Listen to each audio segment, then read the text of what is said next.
Kalau aku pribadi sih nggak punya strategi khusus, karena aku hanya bergerak dengan cinta mungkin ya. Jadi orang pakai cinta itu nggak pakai strategi, pokoknya pakai cinta aja. Kadang-kadang seorang ibu bertanya gimana caranya biar anak-anaknya ini, gimana caranya. Jadi semua masalah sebenarnya bisa kita selesaikan pakai cinta.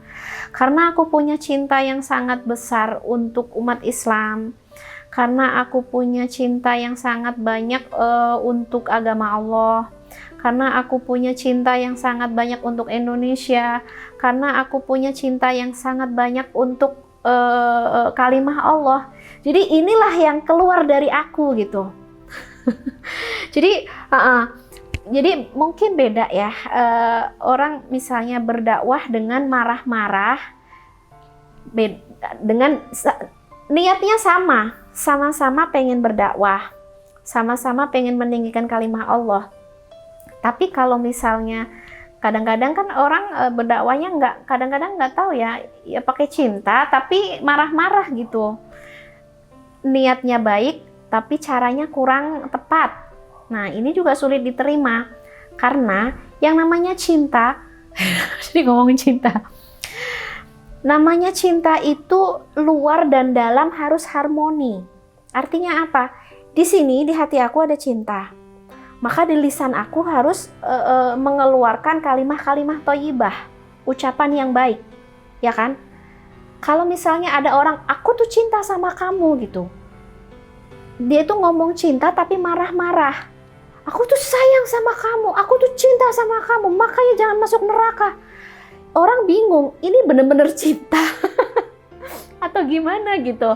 Karena yang namanya cinta itu harus selalu selaras antara zahir dan batin. Batinnya nyaman, batinnya damai, zahirnya yang keluar juga nyaman dan damai. Tapi kalau misalnya dia bilang cinta tapi marah-marah, menghujat, atau misalnya ya dia melihat kemaksiatan tapi marah-marah, itu orang rada bingung aja, ini sebenarnya cinta nggak sih gitu. Kalau cinta mah jangan marah-marah gitu. Harus ada cara yang lebih apa ya? Jangan, intinya sih kalau kita misalnya ingin menyampaikan sesuatu itu tinggikan logika.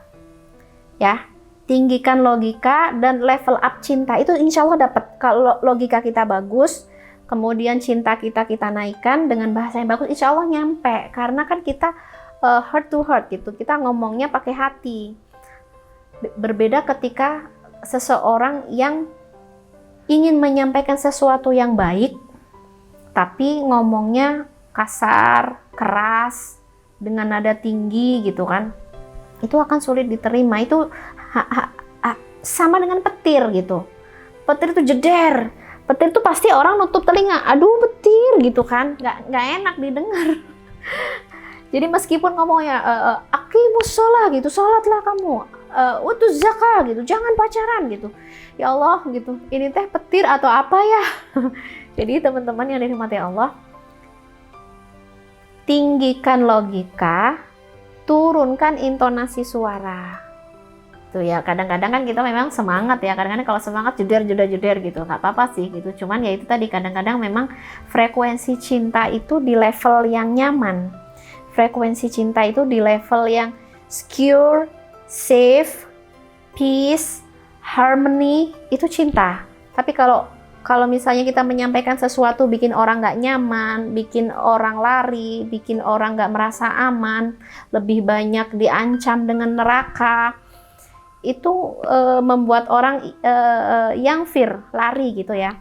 Walau kunta faddan ghalidhal qalbi lang faddu min haulik. Jika kamu faddan ghalidhal qalb, hati kamu tuh kaku, susah untuk understanding. Tadi ya kita balik lagi ke understanding, sulit memahami tahapan orang. Orang kan tahapannya beda-beda. Kamu kesulitan memahami tahapan orang, kamu kesulitan berbicara yang santun gitu. Lang faddu min haulik, niscaya orang akan lari dari kamu gitu. Jadi sebenarnya yang sangat simpel adalah apa ya? lintalah berlemah lembutlah kamu, ya. Itu ada ayatnya ya sebelumnya. Berlemah lembutlah, atau wahfid janahaka lil mu'minin. Ini penting banget. Wahfid janahaka lil mu'minin, rendahkan sayapmu untuk orang mukmin. Kamu punya sayap. Sayap kamu ketika mengepak jangan sampai mengganggu orang, jangan sampai menerbangkan debu. Sayap kamu jangan sampai menyakiti orang, jangan sampai merusak kenyamanan orang. Wahfid, rendahkan sayapmu. Kamu punya sayap. Angkatlah umat Islam dengan sayapmu. Ya, kamu dikasih sama Allah sayap untuk mengangkat, sama-sama terbang bersama orang-orang beriman yang lain, bukan saling menyakiti. Mungkin nggak ada strategi khusus ya, jadi kita mengharmonikan cinta di hati dengan bahasa yang senyaman mungkin, kemudian dengan media-media yang zaman sekarang kan visual ya. Visual itu penting banget biar orang nyaman, enak, informasi berat bisa jadi enteng, mudah, dan ringan. Kadang-kadang kalau kita nggak jago, informasinya itu enteng. Tapi gara-gara nggak jago menyampaikan, kok jadi berat ya, jadi pusing, jadi gitu. Padahal mah nggak gitu. Islam itu mudah, ringan, enteng ya, busyra. Aku makanya lebih banyak ngasih kabar gembira. Lebih banyak ngasih motivasi ya, karena motivasi itu kan kabar gembira daripada mengancam itu. Nggak semua fase kita pakai ancaman itu di fase-fase tertentu atau di periode tertentu gitu. Barakallah.